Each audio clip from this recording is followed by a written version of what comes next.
I'd been reborn as the disposable husband in a trashy romance novel. According to the script, I was the contract husband to a brilliant Ice Queen CEO who openly favored her young, charismatic assistant. In my past life as a PhD in engineering, my response was to coldly calculate the variables. The stock options and dividends were non-negotiable, and at home, I was still afforded the sterile warmth of a marital arrangement. It was a balanced equation, a perfect fusion of career and domesticity. That equilibrium held until she publicly vetoed my core technology proposal in favor of her special project assistant. I slid the wedding ring off my finger and dropped it on the boardroom table. I want a divorce. And my patents, my options, you won't short me a single cent. The next day, my private lab received a massive infusion of cash from her archrival. She, meanwhile, was seen in the executive conference room with tears in her eyes. The air in the boardroom was frozen solid. The holographic display still shimmered with the 3D model of the third-generation industrial drone swarm control system, its fluid lines radiating a cold, hard-edged beauty. Moments ago, Dr. Julian Cole had concluded the presentation of his team's year-long passion project. His logic was airtight, the data irrefutable. Even the most cynical board members had been nodding in approval. Now, every eye was fixed on the woman at the head of the polished obsidian table. Isabella Vance, his wife, a legal fact unknown to anyone else at Stellar Dynamics. She leaned back in her custom-made executive chair, slowly spinning a sleek fountain pen between her fingers. Her gaze swept over the display before landing on Julian's face, utterly devoid of warmth. "The proposal is impressive, Julian," she said, her voice as smooth and flat as polished granite. "But isn't the tech a bit too aggressive? The risk profile is high. I believe Ethan's proposal for an incremental optimization roadmap is a better fit for the company's current strategic posture." Dead silence. In the corner, the man in the light, gray-tailored suit, the assistant, Ethan Hayes, modestly lowered his gaze, hiding a flicker of unmistakable triumph. What did she just say? Julian felt the oxygen vanish from the room. His vision blurred for a split second, a low hum filling his ears like the whine of an overloaded server. A memory that wasn't his exploded in his mind. A scene from a cliché-ridden novel where he was the stand-in husband, a tool to be used and discarded after his value was fully extracted. And Isabella, his nominal wife, had a heart occupied by only one person. Ethan Hayes, the assistant who bore a striking resemblance to her long-dead first love. The extreme rationalism forged during his 35 years as a research scientist kicked in. He didn't lose his composure. He only clenched his fist, his knuckles turning white from the pressure. Microchips, algorithms, data streams. These were the truths he believed in, not this nauseating melodrama of love and substitutes. When he'd woken up in this life, this body, saddled with this god-awful plot, his first instinct wasn't anger. It was calculation. A discreet marriage of convenience? Fine. Acting like strangers in public? No problem. But the tech equity and project dividends promised in their prenup were his, down to the last decimal point. At the office, he was a professional. He delivered, he got paid. He even leveraged their hidden marital tie. In the cold, sprawling mansion they called home, he could occasionally benefit from a programmed tenderness from Isabella, a gesture born from some strange, compensatory guilt on her part. He had always considered it a fair trade, mutually beneficial. Until now, Ethan's half-baked proposal, a patchwork of outdated concepts with no core innovation. Julian was almost certain it contained fundamental flaws in its base algorithm. And for him, for this pretty boy amateur, she would casually trample on his professional judgment, veto the culmination of his team's sleepless nights, and knowingly expose the company to unacceptable risk. An icy rage, as cold as liquid nitrogen, flooded his veins. The extreme chill brought with it a terrible, clarifying focus. He could tolerate her quiet patronage of the boy, but to let it override his work, to publicly sacrifice sound engineering for sentiment? Absolutely not. That crossed the line. An irrational business partner could be abandoned. A wife who chose an outsider over him could be discarded. As the entire executive team held its breath, Julian slowly, deliberately, rose to his feet. The movement was small, but it carried the weight of a final ceremonial act. He walked to the head of the table, his eyes locking on Isabella. Then he raised his left hand. The simple, platinum wedding band on his ring finger caught the harsh fluorescent light. Click! The soft sound echoed in the silent room as the ring was removed. He tossed it onto the center of the gleaming table, where it spun twice before coming to a stop. A small, cold period at the end of a sentence. Let's get a divorce. The words were clear, calm, and utterly flat, yet they hit the room like a thunderclap. The pen in Isabella's hand stopped spinning. Her pupils contracted, a minute's sign of shock. Julian continued as if he hadn't noticed the flicker of disbelief on her face, his tone as steady as if he were reciting technical specifications. My patents, my stock options, every right stipulated in our contract. My lawyers will be in touch to audit everything. He paused, meeting her suddenly sharp, frigid stare. A ghost of a cold smile touched his lips. You, on the other hand, won't short me a single cent. Without another word, he turned, pushed open the heavy boardroom door, and walked out. The sound of his footsteps echoed down the empty corridor, firm and without a trace of hesitation. The door swung shut, sealing off the stunned silence and the storm that was about to break. The next morning, sunlight sliced through the blinds of a lab cluttered with precision instruments and drone prototypes. Julian, dressed in a spotless white lab coat, was calibrating a spectrum analyzer, his focus absolute. Yesterday's seismic confrontation might as well have never happened. His assistant, Leo, burst in, panting. Dr. Cole, sir, there are cars outside. A whole fleet. It's Marcus Thorne from Apex Robotics. He's here to see you personally. It's a huge deal. Apex Robotics, Isabella's #1 competitor. Julian didn't even pause his work. Okay, he said calmly. Almost simultaneously, his personal phone vibrated. A text from a number he hadn't yet blocked, the one assigned to home. Isabella Vance. Julian, we need to talk. Last night was... He didn't finish reading it. A booming, cheerful voice echoed from the lab's entrance. Dr. Cole, Julian, heard great things. Hope I'm not interrupting. A stout, beaming middle-aged man, Marcus Thorne, strode in with a retinue of executives, his eyes scanning the lab like a hawk spotting its prey. At the same time, in the top-floor conference room of Stellar Dynamics, Isabella Vance was presiding over a meeting. The dark circles under her eyes betrayed a sleepless night. She tried to focus on the marketing report, but her mind was elsewhere. Regarding the revised drone swarm project, Mr. Hayes has already completed a preliminary draft. Bang! The door flew open. Her executive assistant stood there, pale and trembling, having forgotten to knock. Ms. Vance, we just got word. Marcus Thorne, he took his whole team to Dr. Cole's private lab. They signed a strategic investment agreement on the spot. The number. Sources say it's 9 figures. The room erupted. What? Apex, Marcus Thorne. Julian, how could he? Isabella shot to her feet, the force of her movement knocking her chair over with a screech. In that instant, every ounce of her composure, her legendary pride, shattered. Flashes of the past 24 hours assaulted her. Julian's emotionless eyes as he dropped the ring. The suffocating silence of their empty mansion last night.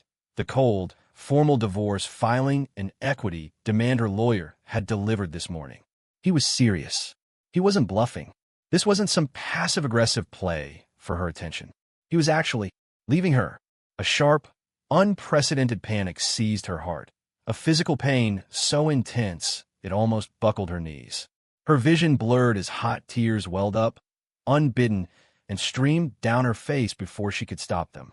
In front of her entire senior staff, the notoriously unflappable Iron Wildo stood frozen at the head of the table, her face ashen, tears silently carving tracks down her cheeks. Her hands gripped the edge of the table, nails digging into the wood, her body trembling almost imperceptibly. No one dared to move. Back at the lab, the atmosphere was electric, charged with the high-octane energy of venture capital. Marcus Thorne of Apex Robotics had Julian's gloved hand in a firm grip, shaking it enthusiastically. Dr. Cole, I've been following your work for years. That paper you published in the IEEE on distributed swarm algorithms? Genius. Pure genius. The blind fools at Stellar Dynamics are sitting on a gold mine and complaining they're broke. His voice was loud, his praise effusive, and his delight at poaching his rival's top talent was palpable. His team was already respectfully but efficiently assessing the lab's equipment, prototypes, and a complex equation scrawled on a whiteboard, their eyes gleaming. "You're too kind, Mr. Thorne," Julian said, smoothly retracting his hand. His tone was neutral, neither flattered nor dismissive. He was simply stating a fact. It was just academic work. "What brings you and your team here today?" "Kind? Hell no, I'm just being honest." Thorne laughed, clapping his hands together. "I'm here to offer you a lifeline." "No, screw that. I'm here to give you the rocket fuel you deserve. A talent like yours, wasted in a place a place that clearly doesn't appreciate you. It's a crime. At Apex, we have capital, resources, cutting-edge facilities, and most importantly, absolute respect for the technology and unconditional support for the talent. You give me the word, and you can design your new lab from the ground up. R&D funding. Let's start with this." He held up 9 fingers. "Your own team, your own direction, total autonomy. Apex just writes the checks and applauds. As for your entanglements with Stellar, a non-compete, breach of contract fees, pocket change, we'll cover everything. Patent sharing, we can work something out that maximizes your personal stake." The offer was so generous, it was almost absurd. Clearly, Thorne wasn't just after Julian's technology. He was sharpening a knife to drive deep into his old rival, Isabella Vance. Before Julian could respond, his phone buzzed again. Isabella Vance flashed on the screen. He silenced the call without a second thought. His gaze swept over Thorne's team, noting several senior engineers he recognized by reputation. They were staring, mesmerized, at a prototype for a new gyroscopic stabilizer on his workbench. One of them was a legend in the field, known for his uncompromising standards. "I require absolute authority over all technical direction," Julian stated, his voice calm. "That includes project roadmaps, personnel, and final technological approval." His terms were just as demanding. "All of my existing and future patents will be held by me personally or by a new company under my full control. Apex will receive exclusive, royalty-free licensing and first refusal rights for commercialization. The location and equipment for the new lab will be subject to my final approval." Thorne barely hesitated. His smile grew wider. "Done. Absolutely. You're a man who knows what he wants. Let the lawyers hammer out the details. We can sign a letter of intent today, right? I brought the paperwork." An assistant immediately produced a briefcase. The efficiency was breathtaking. Julian glanced at the thick document. He nodded. "Fine. My lawyer will be here in 30 minutes. 3. The collapse of a star at the top floor of Stellar Dynamics was a tomb. The marketing director's voice had long since trailed off. Everyone remained frozen, watching their so stand in stunned silence, tear tracks staining her face. The hand gripping the table was shaking, knuckles white. "Ms. Vance," her assistant whispered, taking a tentative step forward. "Get out." Isabella's voice was a raw, broken rasp, but it held the cold, unmistakable weight of a command. The executives fled as if granted a pardon, scrambling out of the suffocating room. Ethan Hayes hesitated, his face a perfect mask of concern. "Isabella, I'm so sorry. If it wasn't for my proposal. You too. Out." She didn't look at him. The words were quiet, but they hit the floor like shards of ice. Ethan's expression froze, the mask of gentle concern cracking. He opened his mouth, but then thought better of it, lowered his head, and silently retreated, closing the door softly behind him. Isabella was alone. Sunlight streamed through the floor-to-ceiling windows, but she felt no warmth. She collapsed back in her chair, her body trembling uncontrollably. Julian's cold eyes as he took off the ring, his resolute back as he walked away. The icy, uncompromising divorce papers her lawyer had walked her through. Papers based on a hypothetical agreement they drafted as a dark joke once, now turned into a weapon against her. And Marcus Thorne's triumphant smile, his greedy eyes feasting on Julian's lab. Every image was a white-hot poker twisting in her gut. She had always believed Julian was quiet, compliant, that he would never leave, because he loved her, or at the very least, He needed the convenience and the contract that this marriage provided. So she had felt free to reap the benefits of his genius, to openly favor Ethan at the office, to occasionally grant Julian a sliver of manufactured affection at home. She had forgotten, or perhaps never truly understood, what a proud and brutally rational man Julian Cole was. His previous compliance wasn't a sign of weakness. It was the result of his own cold calculation, a fair trade, and she had just unilaterally destroyed the terms of that trade. For a substitute, a pale imitation she wasn't even sure she cared for anymore. Panic and a sharp, unfamiliar regret coiled around her heart like a venomous vine, squeezing until she could barely breathe. She snatched her phone, her fingers trembling as she dialed the number she knew by heart. Ring. Ring. The user you have dialed is currently busy. He'd rejected the call. She dialed again. The user you have dialed has enabled call blocking services. He had blocked her. Isabella stared at the name Julian Cole on the screen, her vision blurring. Pride, anger, fear, regret. A war of emotions raged within her, leaving behind only a desolate sense of helplessness.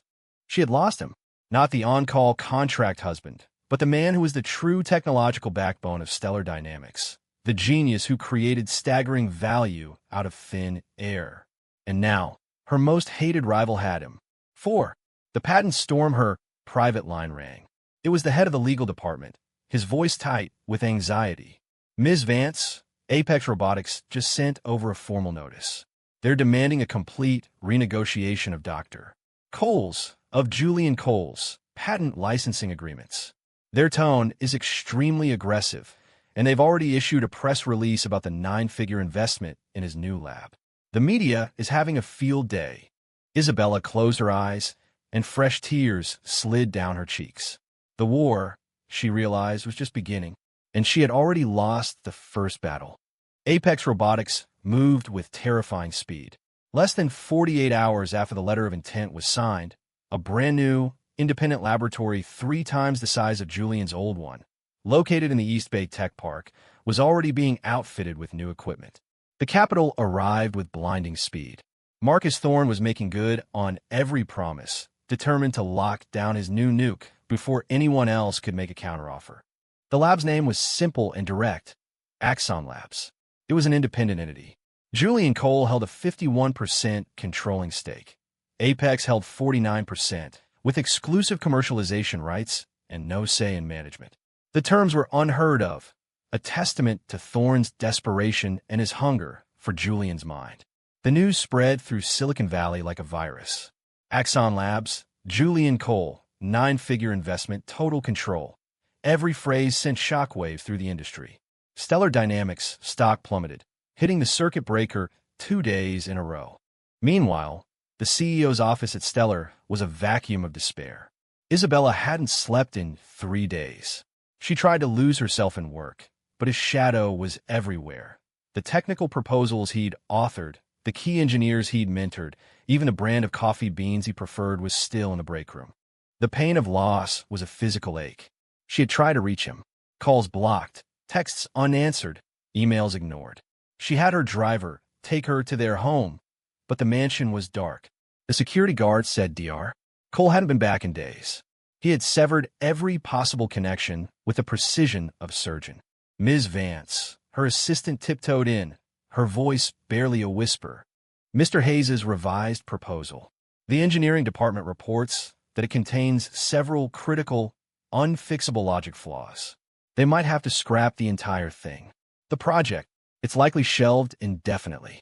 Isabella's head snapped up, her eyes shot with red veins. Shelved indefinitely. That meant Stellar wasn't just losing its lead in the drone swarm market.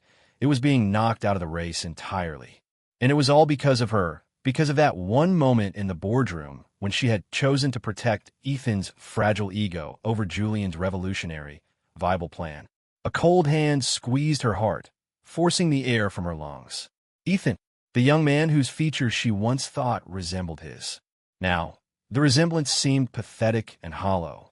Beyond a superficial likeness, he was empty. How could she have driven away the pillar holding up her company's future for someone like that? Stupid. Unforgivably stupid.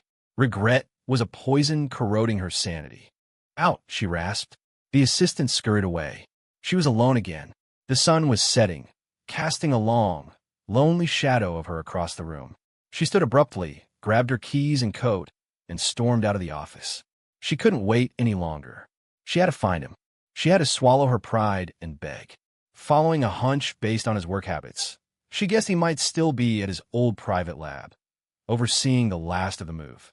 Her black sports car tore through the streets, running 2 red lights before screeching to a halt outside the familiar, slightly dated research building. She ran up the stairs, the frantic clicking of her heels echoing in the empty hallway. The lab door was ajar, a sliver of light escaping from within. She took a deep breath and pushed it open. He was there, dressed in a simple black t-shirt. Julian was methodically placing labels on several sealed crates. Most of the lab was empty, making the space feel vast and messy. He looked calm, more than calm. He radiated a sharp, focused energy, the aura of a man completely in his element, freed from her control. The sight was another dagger to her heart. He glanced up at the sound, saw her, and his expression remained unchanged. He looked at her as if she were a stranger who had wandered in by mistake, then returned to his task, ignoring her completely. His utter, complete indifference was more painful than any angry accusation. "Julian," she began, her voice hoarse and trembling. Can we talk?" He didn't answer, carefully affixing the last label. "I was wrong." She forced the words out, every syllable a monumental effort. Her pride had shattered the moment she'd walked through that door. "I shouldn't have vetoed your proposal. I shouldn't have done that in front of everyone. Ethan's plan is a failure. The project is dead in the water." She took a step closer. Julian finally stopped what he was doing and looked at her. His eyes were devoid of any emotion, holding only the cool, analytical gaze he might use to diagnose a buggy piece of code. "Ms. Vance," he said, using the most formal, distant address possible. "If this is about business, please contact my attorney or the business development team at Apex. If this is personal," he paused, his gaze flicking to the bare skin on his left ring finger, "we have nothing personal to discuss." "Julian," her voice cracked, tears threatening to spill as her last line of defense crumbled. "I know I was wrong. I really do. Just give me one more chance, please. Stellar needs you. I need you." She had never humbled herself like this before, never begged anyone for anything. Julian watched her silently, taking in the red-rimmed eyes, the trembling body, the tear-stained face. The old contract husband might have softened, might have given in, but this was Julian Cole, the founder of Axon Labs. "Ms. Vance, your emotional state is compromising your judgment," he said, his tone clinically objective. "Based on a rational analysis, the foundation of our partnership no longer exists. Your apology holds no practical value for me. A failing project, a tanking stock price. Those are the consequences of your poor decision-making. You need to accept them." He picked up the last crate, ready to leave. "No, don't say that." Isabella lunged forward, acting on pure instinct, reaching out to grab his arm. Her voice was a desperate, pleading cry. "Please, don't go." Just as her fingers were about to touch his sleeve, Julian shifted his weight, sidestepping her grasp with effortless precision. Her hand froze in midair, clutching at nothing. That single, deliberate avoidance was more humiliating, more devastating than any of his words. He wouldn't even let her touch him. Julian's gaze passed over her pale, desperate face. There was no mockery, no satisfaction, only a complete and final understanding. "Please have some self-respect, Ms. Vance." With that, he walked past her, crate in hand, and didn't look back. The lab door clicked shut, a cold, final sound. Isabella stood frozen, her hands still outstretched like a ridiculous statue. The last rays of the setting sun slanted through the window, illuminating the tear tracks on her face. In her office, she could project strength. In the boardroom, she could allow herself a moment of weakness. But here, in the space where he had created brilliance, to be so calmly and utterly rejected, to have her touch so deliberately evaded. Her pride, her dignity, her last shred of hope, all of it disintegrated. Her legs gave out. She slid down the cold wall and crumpled onto the messy floor, curling into a ball. Her shoulders shook violently as it choked. Repressed sob finally broke free, raw and uncontrollable. She finally understood what she had lost, and that she would never, ever get it back. The automatic doors of the Axon Labs facility slid open. Julian walked in carrying the crate, the sound of Isabella's broken sobs completely sealed off behind him. He didn't pause, heading straight for the elevator. Motion-activated lights flickered on, casting his shadow long and straight down the hallway. There was no hesitation, no looking back. Emotions? Perhaps they existed, but they had already been calculated, categorized, and filed under the most efficient processing protocol. Ignore. His engineering mindset and the detached awareness of his role in this story made it clear that investing emotions into a flawed system was like feeding energy into a black hole, pointless and self-destructive. The elevator descended. His phone vibrated. It was Marcus Thorne. "Julian, the site is prepped, and the first batch of custom-fabbed equipment hits the port tomorrow morning. When can you come by to finalize the core layout? Also, the headhunter sent over a short list of top-tier talent. Emailed it to you." Thorne's voice was a torrent of excitement, the pure, uncut adrenaline of high-stakes capitalism. "I'm looking at the files now. I'll be at the new site in an hour," Julian said, and hung up.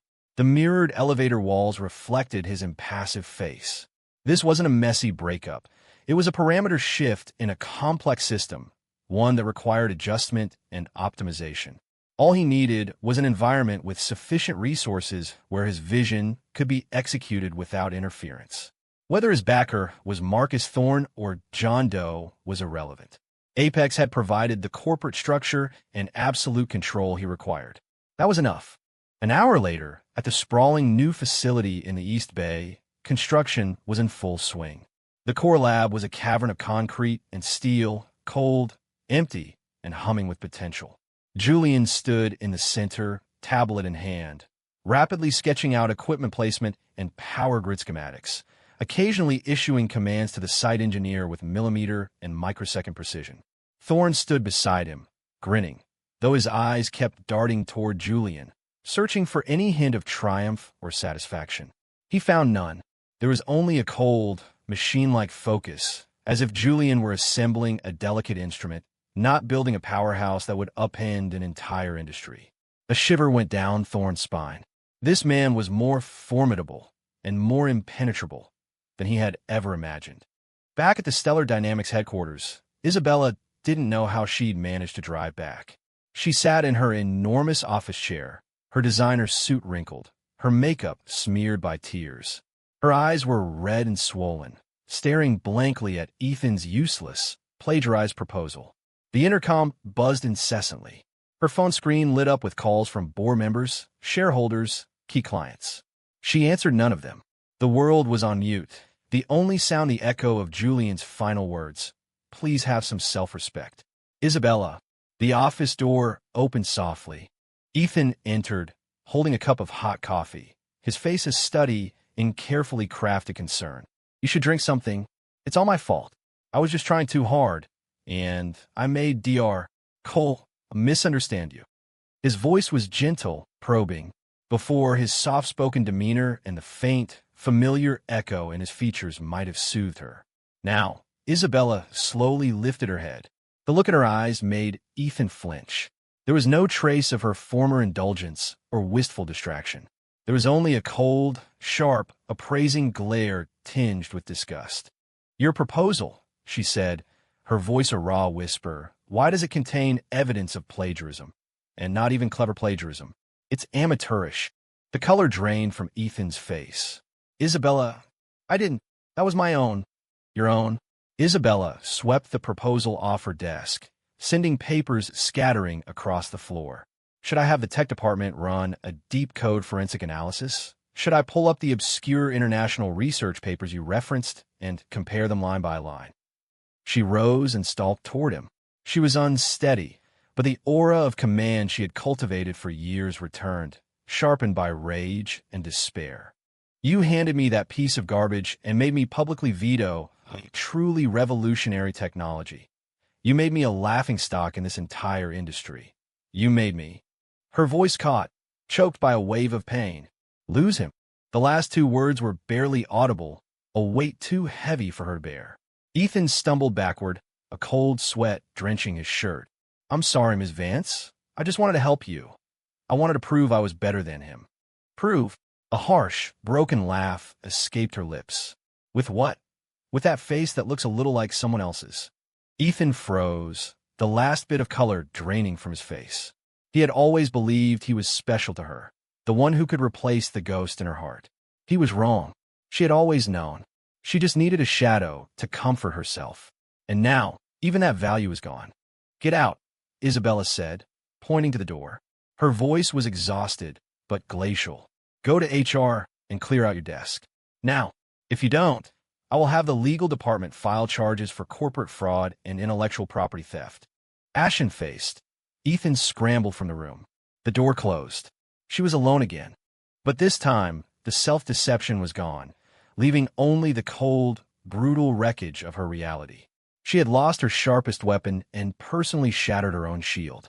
And her enemy now held that weapon, polishing it for the killing blow. The phone rang, the internal emergency line. She numbly picked it up.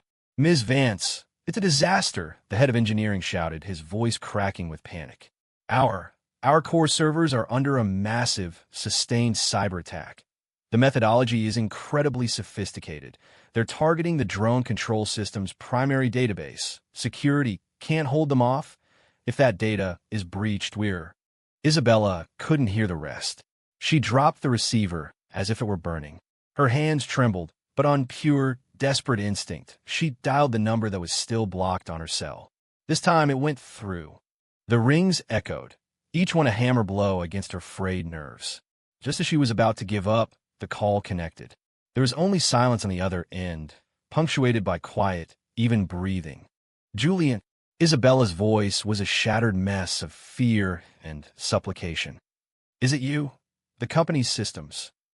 "Ms. Vance." Julian's voice came through the line, as clear and calm as a synthesized recording. "Are you accusing me of federal crime?